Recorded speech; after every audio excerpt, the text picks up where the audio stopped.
Present మార్కెట్లో drone spraying nozzle tips MM వైజ్గా చూసుకుంటే 4 రకాలుగా అందుబాటులో ఉన్నాయి. ముందుగా చిన్న టిప్ సైజు నుంచి లెక్క పెడితే ఒకటి గ్రీన్, ఎల్లో, బ్లూ, రెడ్గా అందుబాటులో ఉన్నాయి.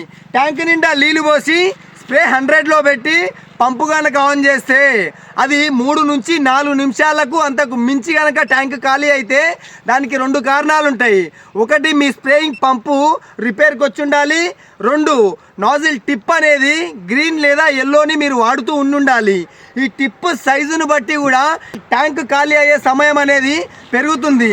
ఎలా అనేది మనం ఒకసారి గమనిస్తే గ్రీన్ టిప్ నుంచి చాలా సన్నని టిప్ ఉంటుంది కాబట్టి పంపించే లిక్విడ్ అనేది ఎక్కువ మొత్తంలో బయటికి రాలేక ట్యాంక్ సమయం అనేది ఎక్కువసేపట్లో ఖాళీ అవుతుంది.